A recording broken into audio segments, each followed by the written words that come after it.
যাবেন, পৃথিবীর কোন প্রান্তে যাবেন, যে প্রান্তে যান না কেন আজকে গুনাহের থেকে বাঁচার কোনো কি নাই, উপায় নাই। এ মুসলমান, আল্লাহর গোলাম আমরা আমার রবের রবকে তহমত দিয়ে দিই, আল্লাহ তাআলাকে শুধু আমাকে দেখে, এই পৃথিবীতে কি আর কাউকে দেখে না।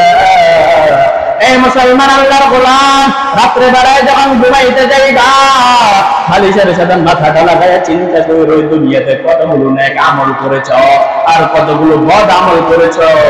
এই যে জায়গায় জায়গায় কি হচ্ছে, অগ্নিকাণ্ড হচ্ছে। আপনাদের এলাকা, পাশের এলাকায় তো কত কয়েকদিন আগে অগ্নিকাণ্ড হয়েছে, আবার 2 দিন আগে আপনাদের নাঙ্গলকোটে আরো একটা অগ্নিকাণ্ড হয়েছে। এই যে যুবক তাকায় দেখো, গতকালকে চট্টগ্রামে ইউপিজিতে যে আগুন ধরেছে, বিশাল বড় 8 তলা বিশিষ্ট একটা ভবন, এত বড় একটা কারখানা, যে কারখানার ভিতরে হাজারো যুবকের স্বপ্ন লুকায়িত ছিল, হাজারো মায়ের সন্তানের স্বপ্ন লুকায়িত ছিল। সেকেন্ডের ভিতরে পুরা ভবনটা আগুনে পুড়ে ছাই হয়ে গিয়েছে। এরপর তোমার কি অন্তরে একটু রবের ভয় ঢোকে না?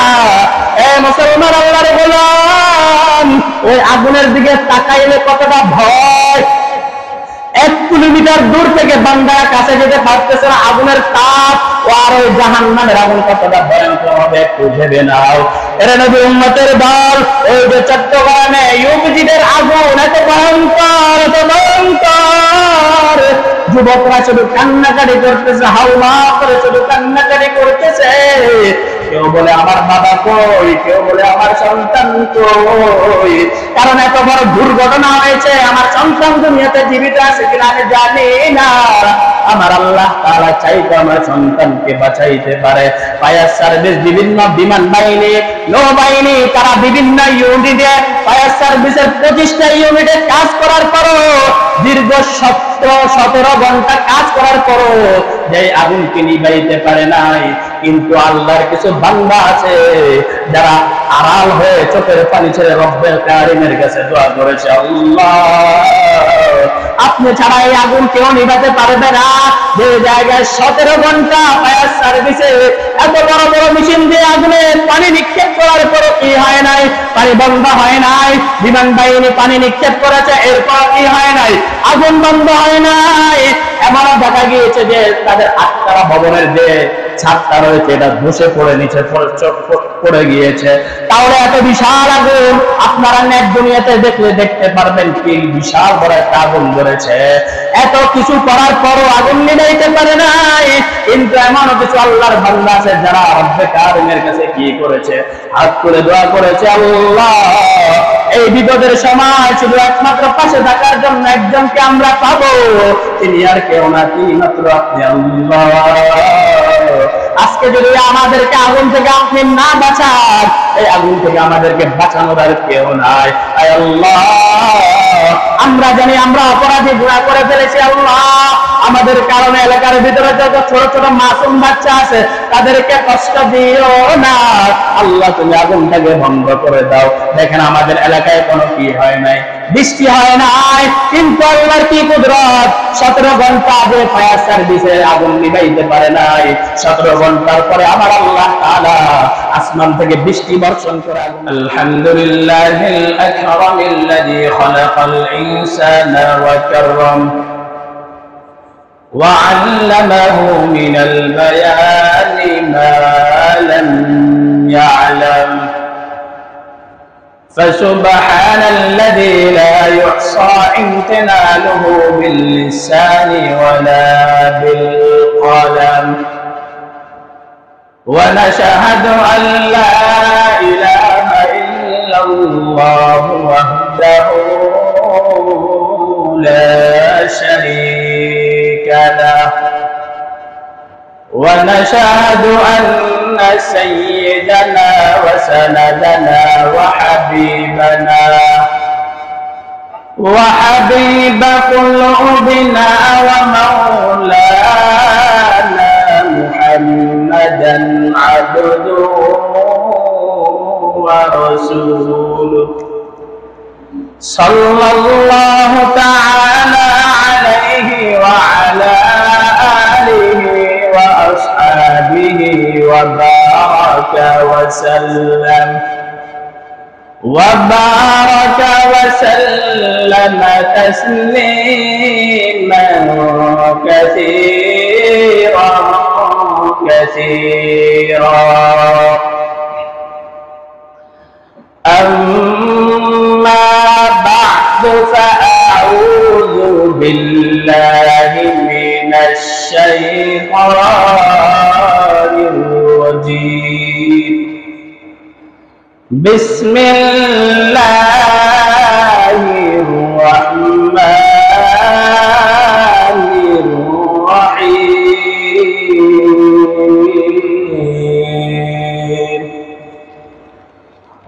قل إن صلاتي ونسكي ومحياي ومماتي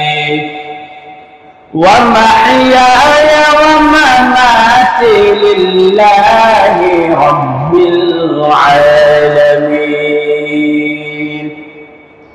وقال النبي صلى الله تعالى عليه وعلى آله وسلم من يرد الله به خيرا يصب منه أو كما قال النبي عليه الصلاة والسلام اللهم صل على روح محمد في الأرواح وعلى جسد محمد في الأجساد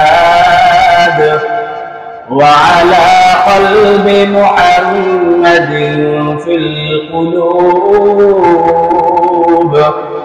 وعلى قبر محمد في القبور بلغ العلا بكماله كشف الدجى بجماله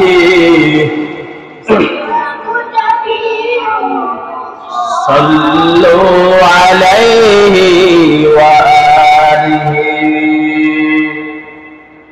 توحيد کی امانت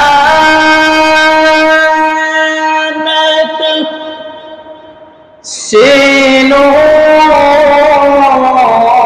میں ہے ہمارا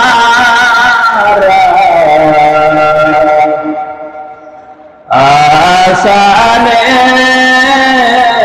مٹانا نام و نشان ہمارا بلغ العلا بکمالہ کشف الدجى بجمالہ حسنت جمیع خصالہ صلوا عليه وآله سبحانك لا علم لنا إلا ما علمتنا إنك أنت العليم الحكيم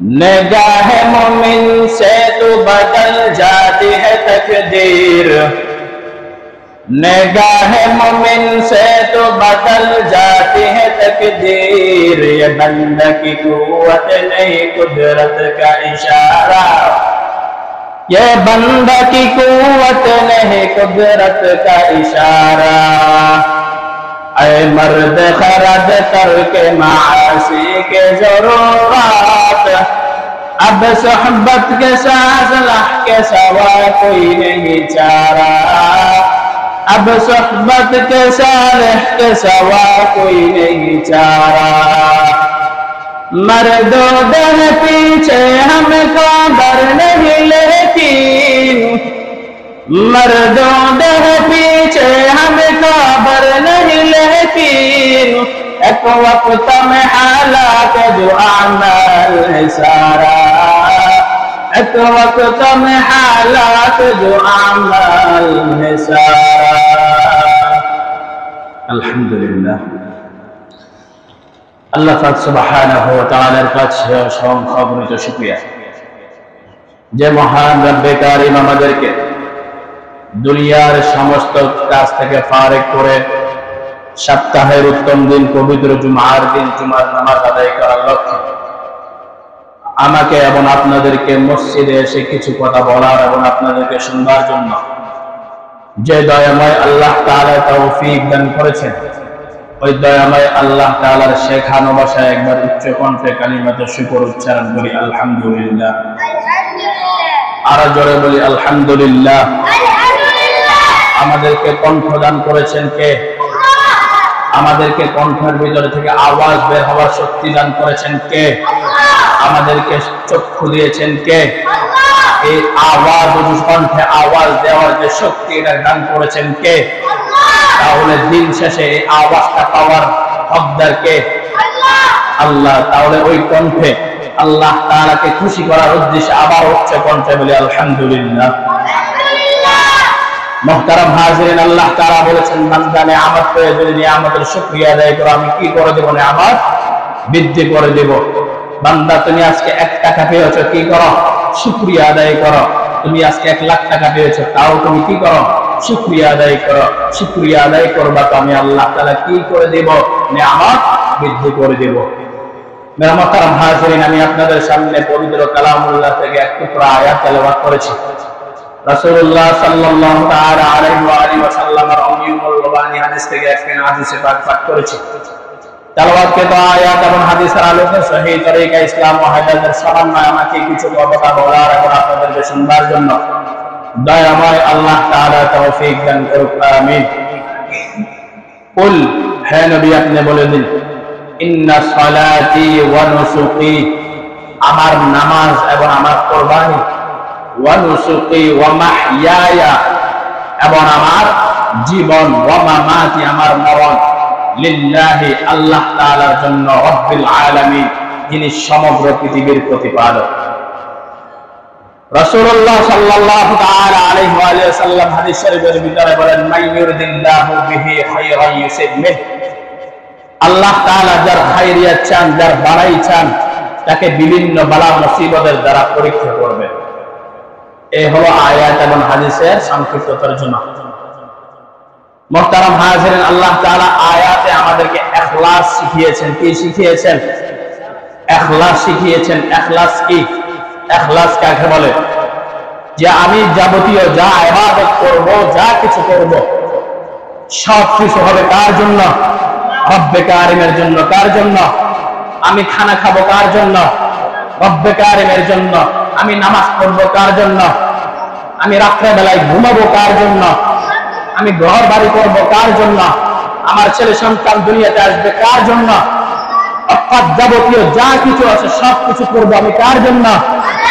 রব্বে কারিমের জন্য। তাহলে হবে ইখলাস। এটার নাম হলো ইখলাস। এজন্য আল্লাহ তাআলা কোরআনুল কারীমের ভিতরে ভিন্ন একটা সূরা নাযিল করে দিয়েছেন। সূরাতুল ইখলাস সূরা নাযিল করে বলেছেন কুল হুয়াল্লাহু আহাদ। হে নবী আপনি বলে দেন হুয়াল্লাহু আহাদ, আমি আল্লাহ তাআলা একক। আমি আল্লাহ তাআলা এক এবং একক। আল্লাহুস সামাদ, আমি আল্লাহ তাআলা কারো মুখাপেক্ষী নন। লাম ইয়ালিদ ওয়া লাম ইউলাদ, আমি আল্লাহ তাআলা কাউকে জন্ম দেই নাই, ওয়ালাম ইউলাদ, এবং কারো থেকে কি নেই নাই? জন্ম নেই নাই।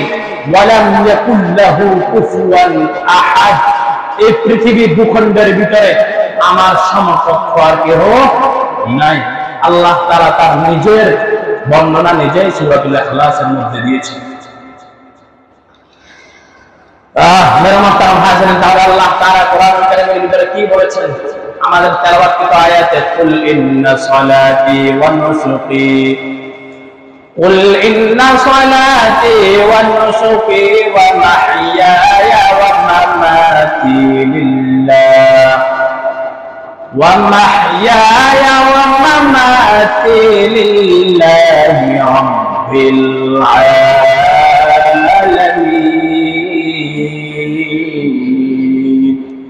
এই কালামে জিন্দা কুরআনে হাকিম, হিকমতে উলা ইয়াজাল সাতুকাদিম, জামিউল ইলম ফিল কুরআনে হাকিম। الحكيم تقاصرت عنه إفهام الرجال এরা নবীর উম্মতের দল আল্লাহ পাক সুবহানাহু ওয়া তাআলা সূরাতুল আনআমের 162 নম্বর আয়াতে বলেন হে দুনিয়ার বান্দা বান্দিগণ যে তুমি যে নামাজ পড়বা এবং যে কুরবানি করবা সব কার জন্য হবে আল্লাহর জন্য তুমি যে দুনিয়াতে বেঁচে আছো এটাও কার জন্য ঘুম আসতেছে এটা কার জন্য রব্বে কারিমের জন্য আমি যে মৃত্যুবরণ করব এটাও কার জন্য আল্লাহ তাআলার জন্য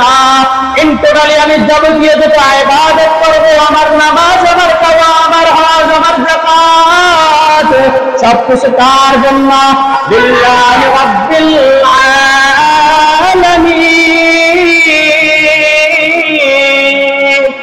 আল্লাহ আল্লাহ কা মুবারক নাম হয় अल्लाह अल्लाह आशिक़ों का काम है दुनिया में हो दुनिया का तलबगार नहीं हो बाजार से गुजर को खरीदार नहीं हो बाजार से गुजर को खरीदार नहीं हो এরা নবীর উম্মতের দল তাহলে আমি নামাজ পড়ব আল্লাহ তাআলার জন্য আমি কুরবান করব আল্লাহর জন্য আমি হজ করব আল্লাহর জন্য আমি যাকাত দেব আল্লাহ তাআলার জন্য মোক্ষতা আমার জীবন এবং আমার মরণ কার জন্য আল্লাহ তাআলার জন্য এই যে আমরা ইবাদত করতেছি আল্লাহ তাআলার জন্য ইবাদত করতেছি এই ইবাদত তিন ভাগে বিভক্ত কয় ভাগে বিভক্ত এই ইবাদত তিন ভাগে বিভক্ত এক নাম্বার হলো শারীরিক ইবাদত যেটা শুধু কষ্ট করে ইবাদত করা হয় দুই নাম্বার হলো শারীরিক এবং আর্থিক দুটোটাই ইবাদত আরেকটা হলো শুধু আর্থিক ইবাদত এক নাম্বার ইবাদত যেটা হলো শুধু শারীরিক ইবাদত এটা হলো যে আমরা নামাজ পড়তেছি এটা পড়তে কি কোনো টাকা খরচ হয় আমাদের না না এই যে আমরা নামাজ পড়তেছি এটা পড়তে কোনো কি হয় না টাকা খরচ হয় না এই যে আমরা রোজা রাখতেছি এটা রোজা রাখতে কি টাকা কোনো খরচ হয় না না গরিবরাও নামাজ পড়তে পারবে বড় লোকরাও নামাজ আদায় করতে পারবে এ মুসলমান আল্লাহর গোলাম গরিবরাও রোজা রাখতে পারবে ধনী লোকরাও রোজা রাখতে পারবে এটাতে কোনো কি হবে না টাকা খরচ হবে না হ্যাঁ শারীরিক কি হবে একটু কষ্ট হবে কারণ বান্দা দোকান বন্ধ করে নামাজে যেতে হবে একটু কষ্ট হবে বান্দা পুরা দিন উপাস রেখে আল্লাহর জন্য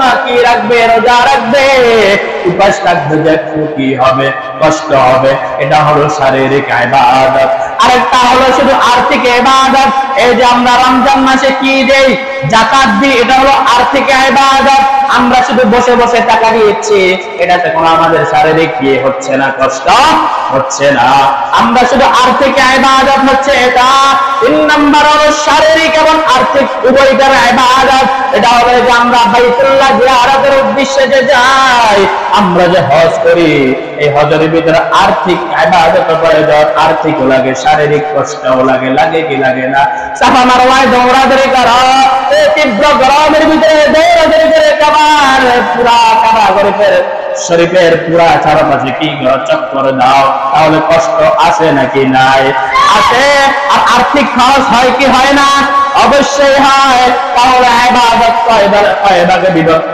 তিন ভাগে বিভক্ত এক নাম্বার হলো শারীরিক ইবাদত দুই নাম্বার হলো আর্থিক ইবাদত তিন নাম্বার হলো শারীরিক এবং আর্থিক উভয়টার সম্মিলিত যে ইবাদত এ মুসলমান আল্লাহর গোলাম এই যে আমরা ইবাদত করতেছি বন্দেগী করতেছি এটা কবুল হওয়ার জন্য দুইটা শর্ত রয়েছে কয়টা শর্ত দুইটা শর্ত রয়েছে এক নাম্বার হলো আমরা যাবতীয় যত ইবাদত করব সব ইবাদত কার জন্য হতে হবে আল্লাহর জন্য হতে হবে দুই নাম্বার শর্ত হলো আমরা যাবতীয় যে ইবাদত করব সব হতে হবে নবীর তরিকায় কিসের তরিকায় নবীর তরিকায় যদি কোন বান্দা যদি আল্লাহর জন্য এবং নবীর তরিকায় যদি ইবাদত করে, আল্লাহর কসম আল্লাহ তাআলা অবশ্যই তার ইবাদত কি করবে, কবুল করবে।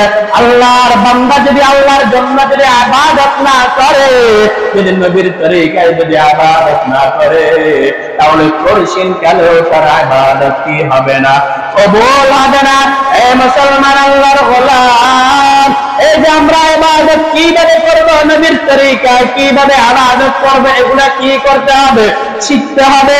এই শিখতে হলে উলামায়ে কেরামদের কাছে যেতে হবে, উলামায়ে কেরামদের কাছ থেকে শিখতে হবে। আজ আসি আমরা, কাল দুনিয়াতে থাকবো না। যতদিন আছি ততদিন উলামায়ে কেরামদের থেকে ধরে শিখে ইবাদত করতে হবে। যদি পুরা জিন্দেগি যদি আমি ইবাদত করি, যদি ওই ইবাদতটা যদি রাসূলের তরিকা মতো না হয়, কোনো ফায়দা আছে কিনা? কোনো ফায়দা নাই। কথা বলতে হবে, চুপ করে বসে থাকলে হবে না। যদি আমরা পুরা জিন্দেগি যদি ইবাদত করি, যদি রাসূলের সুন্নাহ অনুযায়ী যদি না হয়, তাহলে এই ইবাদত কোনো কামিয়াবির দরজায় আসবে না। আর যদি আমি অল্প আমল করি, তাহলে যদি ওই আমলটা যদি রাসূলের তরিকা মতো হয়, তাহলে অল্প আমলে আমার কি হয়ে যাবে, নাজাতের জন্য যথেষ্ট হয়ে যাবে। এই মুসলমান আল্লাহর গোলাম, এই জন্যই তো উলামায়ে কেরামরা আপনাদের পা ধরে আপনাদেরকে ডাক দেয়, বান্দা তোমরা রাসূলের সুন্নাহ অনুযায়ী আমল করো, তোমরা রবের দরবারে ফিরে আসো। কোনটা হালাল, কোনটা হারাম, কোনটা জায়েজ, কোনটা নাজায়েজ, কোন রাস্তা ভালো, কোন রাস্তা খারাপ, কোন রাস্তায় বান্দা যাইলে তুমি পথভ্রষ্ট হবা, কোন রাস্তায় গেলে বান্দা তুমি পথভ্রষ্ট হবা না, এগুলো উলামায়ে কেরামরা তোমাদেরকে ধরে ডেকে এনে বলে। প্রতি জুমায় পদুচ্চাইদা তোমাদেরকে বলে, এরপরও তোমাদের অন্তরে রবের একটু ভয় ঢুকে না।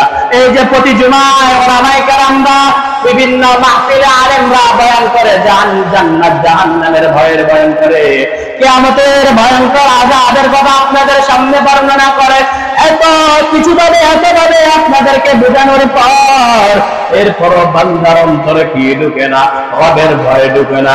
এই যুবক, তোমরা কি দেখো না, আজকে গাড়ি অ্যাক্সিডেন্টে যুবকের লাশ, আজকে বিমান দুর্ঘটনায় যুবকের লাশ, আজকে বাড়ি দুর্ঘটনায় যুবকের লাশ, আজকে ঘরের ভিতরে আগুন ধরে যুবকের লাশ, আজকে সন্তান যুবক মানুষ ঘুমাইছে, রাত্রে বেলায় সুন্দরভাবে যুবক ঘুমাইছে, দিনের বেলায় উঠে দেখে যুবক আর দুনিয়াতে নাই, বলে কিভাবে মারা গেছে, যে নতুন একটা রোগ দুনিয়াতে আবির্ভাব হয়েছে, যে ঘুমের ভিতরে স্ট্রোক করে মারা গিয়েছে।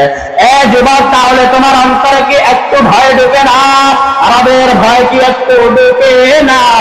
আল্লাহর 30টা দিন এমন একটা সময় নাই, এমন একটা সেকেন্ড নাই যে যুবকের লাশ, এই যে আমাদের উপরে এত বালা মুসিবত আসতেছে, আমাদের উপর যে এত গজব আসতেছে, এগুলো সব আমাদের নিজের হাতের কামাই করা। আজকে আমরা এত গুনাহ বাড়িয়ে দিয়েছি, আজকে কদমে গুনাহ, রাত্রে ঘুমাইতে গেলেও গুনাহ, গজবের ফেসবুক নিয়ে আমরা পড়ে থাকি, রাত 12টা পর্যন্ত পড়ে থাকি। ফজরের সময় যখন হয়, বান্দা ঘুমের ভিতরে সময়টা কাটিয়ে ফেলে।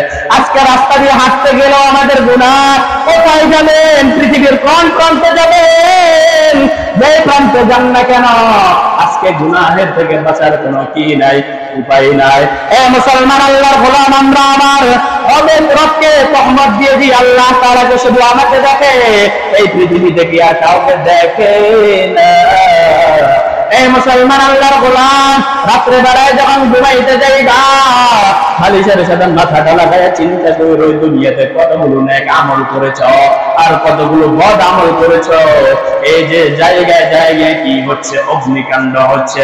আপনাদের এলাকা, পাশের এলাকায় তো কয়েকদিন আগে অগ্নিকাণ্ড হয়েছে, আবার 2 দিন আগে আপনাদের নাঙ্গলকোটে আরো একটা অগ্নিকাণ্ড হয়েছে।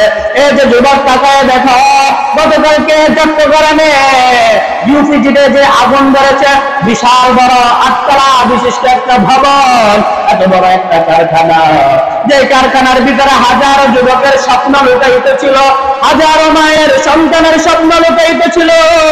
সেকেন্ডের ভিতরে পুরা ভবনটা আগুনে পুড়ে ছাই হয়ে গিয়েছে।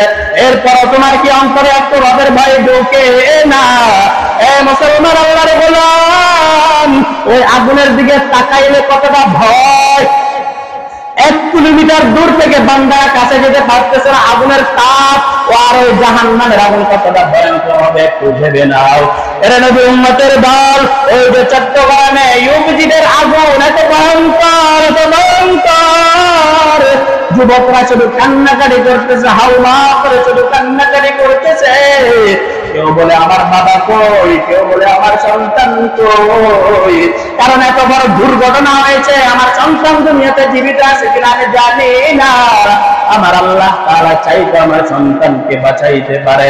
ফায়ার সার্ভিস, বিভিন্ন বিমান বাহিনী, নৌবাহিনী, তারা বিভিন্ন ইউনিটে, ফায়ার সার্ভিসের 25টা ইউনিটে কাজ করার পরও, দীর্ঘ 17 ঘন্টা কাজ করার পরও যে আগুনকে নিভাইতে পারে নাই।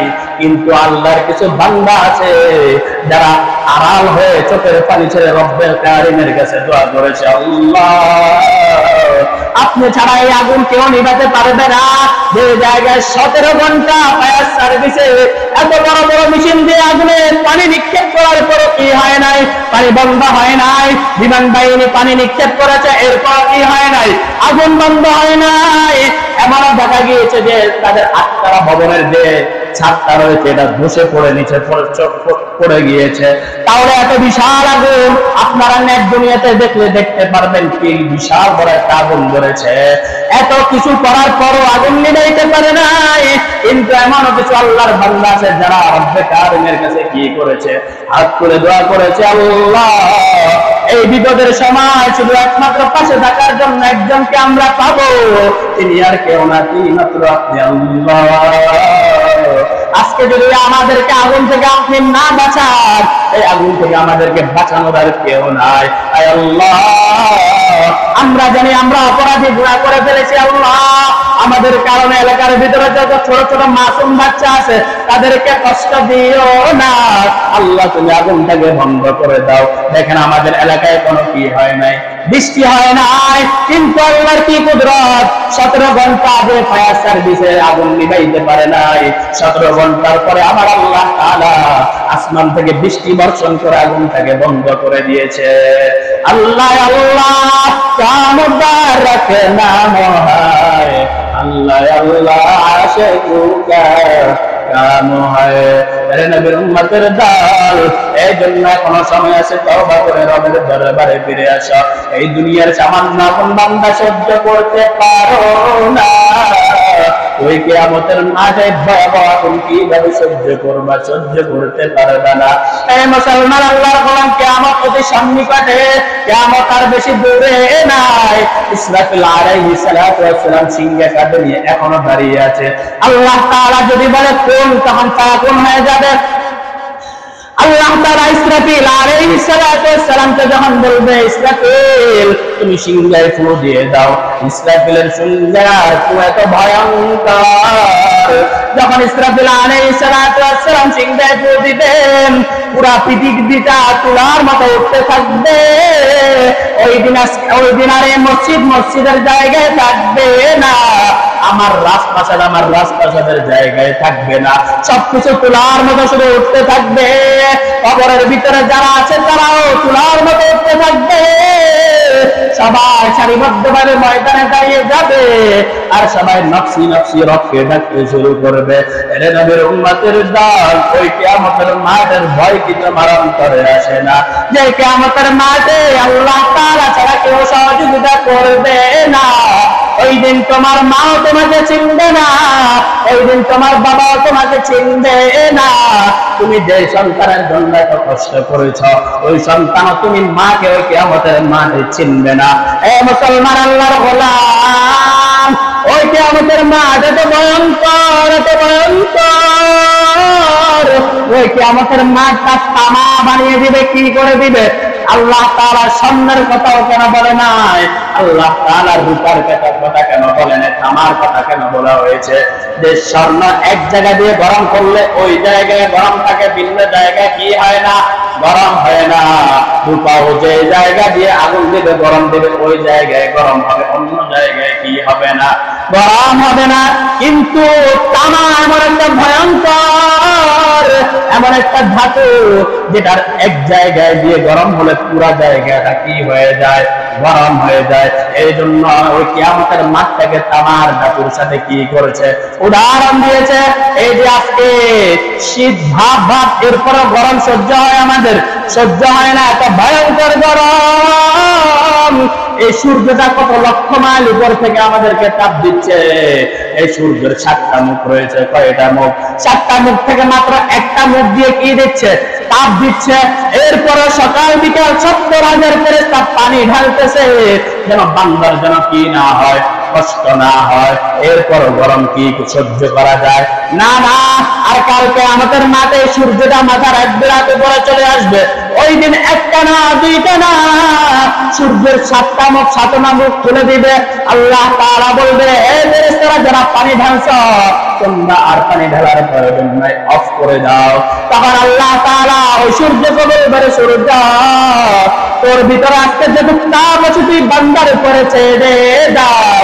আল্লাহ তাআলার অর্ডারে, আল্লাহ তাআলার আদেশে সূর্য তার ভিতরে যে তাপ রয়েছে, সকল তাপ যখন বান্দার মাথায় ছেড়ে দিবে, বান্দার মাথাটা টাস টাস করে পড়ে যাবে।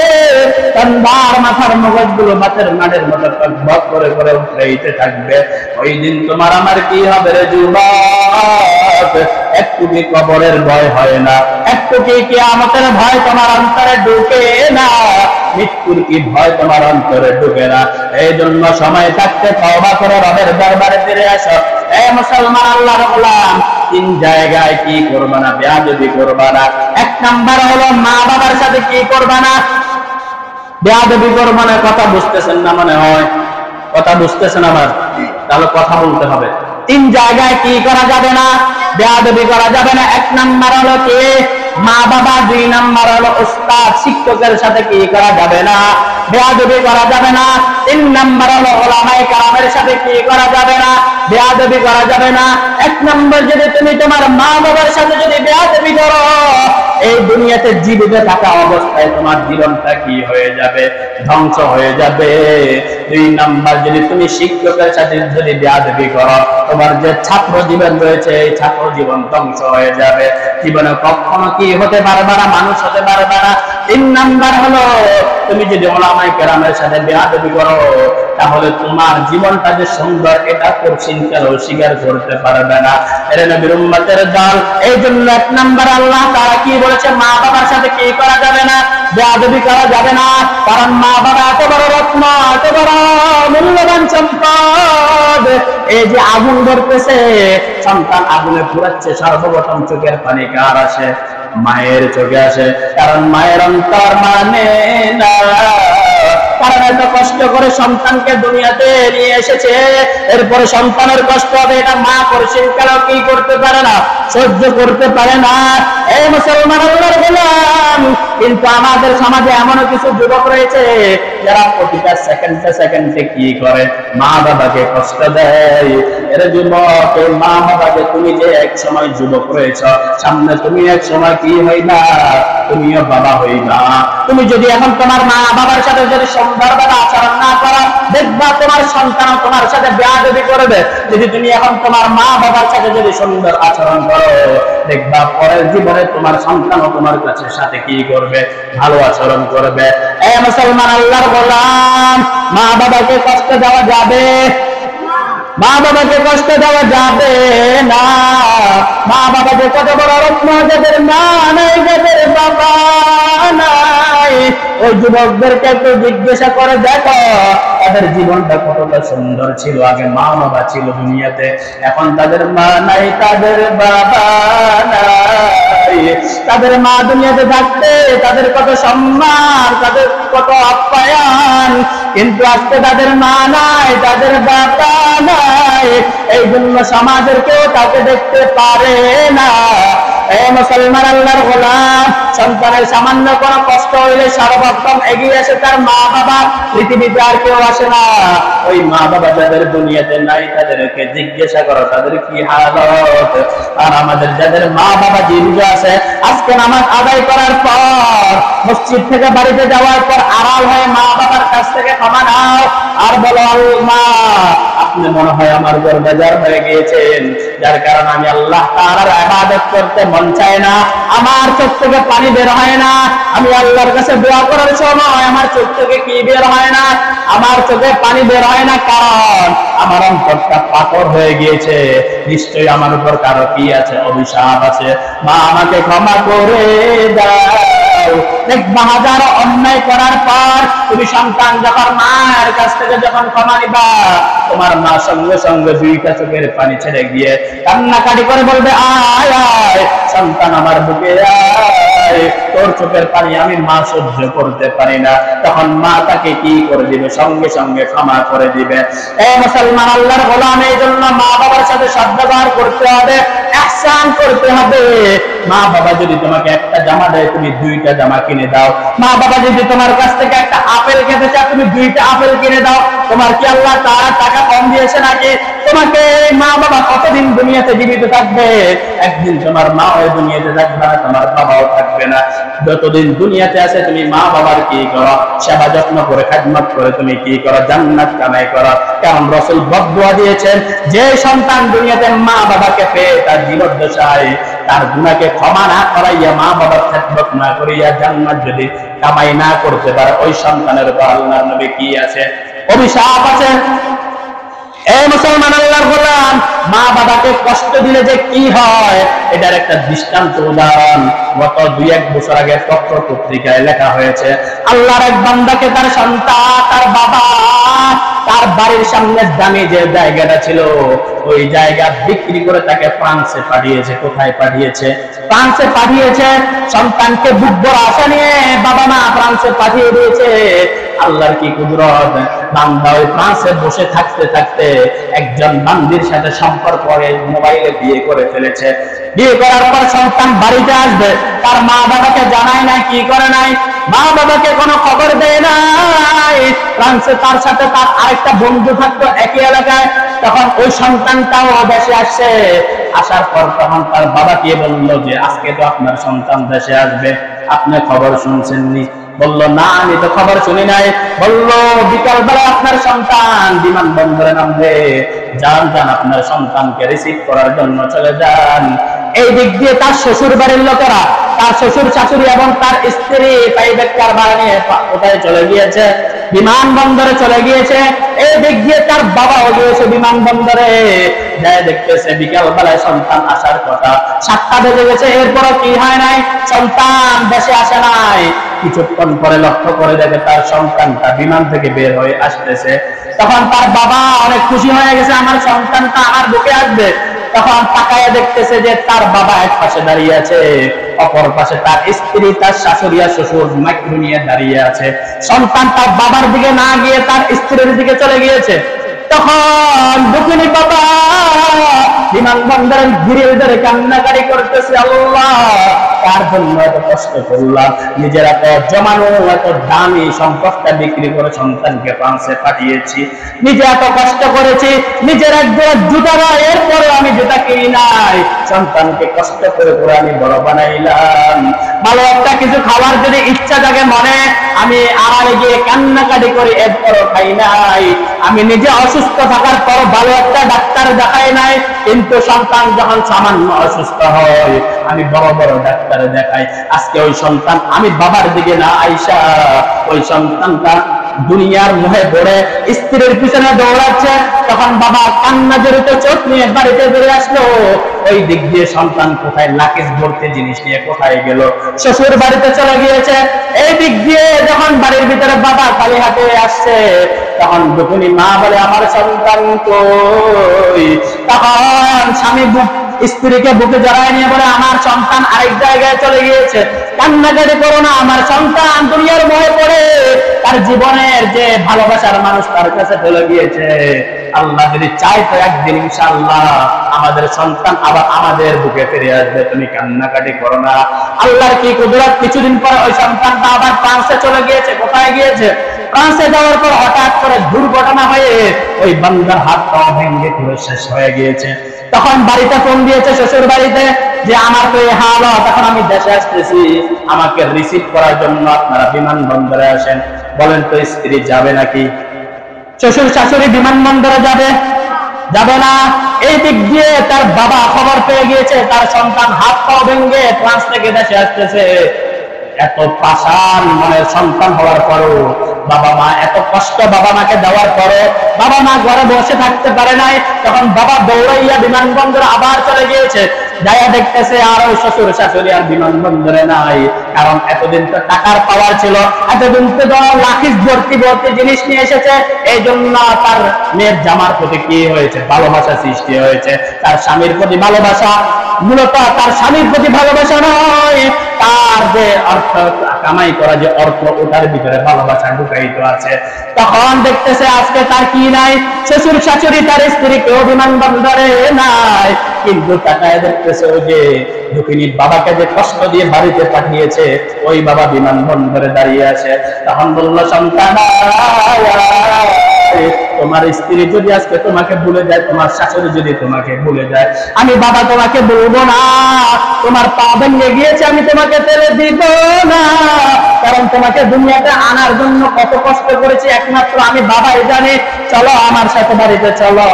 তোমার যদি আমরা মা বাবা, আমি আর আমার স্ত্রী যদি ভিক্ষা করার প্রয়োজন হয়, ভিক্ষা করে হলো আমি তোমার কি করবো, চিকিৎসা খরচ চালাবো, এরপরও তুমি কি হলো না, মন ভেঙ্গো না। তখন সন্তানকে নিয়ে মা বাবা বাড়িতে চলে গিয়েছে। দেখেন ভাই, তাহলে এই যে অহংকার দেখাচ্ছি এটা কার জন্য? এই দুনিয়ার মোহে পড়ে যে আল্লাহকে ভুলে যাচ্ছি, রবকে ভুলে যাচ্ছি। এমন অনেকদিন সময় আসবে যে রবের কাছে যে তওবা করবো, এই সময়টাও আমরা কি পাবো না। এই জন্য দেখবেন আমাদের সমাজের ভিতরে যারা মুরব্বী হয়ে যায়, কি হয়ে যায়, মুরব্বী হয়ে যায়, দেখবেন যখন তার জবান বন্ধ হয়ে যায়, এমন অবস্থায় কি করে, একজন উলামায়ে কেরামকে ডাক দিয়ে নিয়ে আসে যে আপনি আমার বাবাকে কি করিয়ে দেন, শেষ তওবাটা করাইয়া দেন। বাবার কি হয়ে গেছে, মুখ বন্ধ হয়ে গেছে। এখন আনছে উলামায়ে কেরামকে কি করার জন্য? সারা জীবন করছে, অন্যের ক্ষেতের লাই কাটছে, চুরি বাটপারে খুন খারামি যা কিছু আছে সবকিছু করছে। যখন জবান বন্ধ হয়ে গেছে, এখন একজন উলামায়ে কেরাম কাছে যে আমার বাবাকে কি করেন, একটু তওবা করাইয়া দেন। যখন উলামায়ে কেরাম আসে তওবা করার জন্য, তার মুখ থেকে কোনো জবাবও বের হয় না। আমাকেও একদিন এক জায়গায়, আপনাদের পাশের এলাকায়, আমি ওখানে যখন পড়ালেখা করছি, আমাকে নিয়ে গেছে, আমি মসজিদের ইমাম ছিল, আমাকে নিয়ে গেছে যে একটু তওবা করাই দেন। তখন কি তওবা করাম এটা আমি নিজেও জানি না, এর জবান বন্ধ হয়ে গেছে, কি তওবা করাম আমরা। তখন বলতেছে, আমি বলছি যে কি পড়াবো, আপনি আমাকে একটু শিখিয়ে দেন, আমি এদেরকে পড়াই দিই। তখন বলতেছে, এক নাম্বার বলেন যে আর জীবনে কখনো নামাজ ছাড়বে না। বলেন, সে শুয়ে গেছে, জবান বন্ধ হয়ে গেছে, উঠতে পারে না, এর তওবা করে দিতে জীবনে আর কি পড়বে না, নামাজ ছাড়বে না, নামাজ বাদ দিবে না, একে আর নামাজ পড়তে পারবে। দ্বিতীয় নাম্বার কি তওবা, যে বলেন জীবনে আর কারো হক নষ্ট করবে না, শুয়ে গেছে এবং হক নষ্ট করবে, যাক এটাও পড়াই দিলাম। তিন নাম্বার, যে জীবনে আর কখনো আর মানুষকে অন্যায় ভাবে কষ্ট দিবে না। বলেন তো দেখি, এদেরকে এই তওবা পড়ায় লাভ আছে?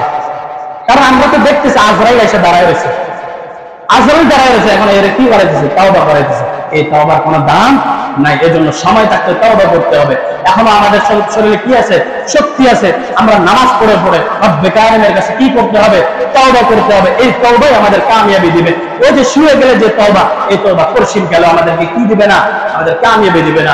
আয়াতে যেটা বলেছে যে ইন্না সলাতি ওয়া নুসুকি ওয়া মাহইয়ায়া ওয়া মামাতি লিল্লাহি রাব্বিল আলামিন, আমার নামাজ এবং আমার কুরবানি, ইনফরালি আমার বেঁচে থাকা, আমার মরে যাওয়া সব কার জন্য হবে, রব্বে কারিমের জন্য হবে। যখন আমি সবকিছু রবের জন্য করব এবং রাসূলের তরিকা অনুযায়ী করব, ইনশাআল্লাহ আল্লাহর কসম করে বলতে পারি যে অবশ্যই আমরা যে ইবাদতগুলো আল্লাহর জন্য এবং নবীর তরিকায় করব, ওই ইবাদত অবশ্যই অবশ্যই আল্লাহ তাআলা কি করবে, কবুল করবে।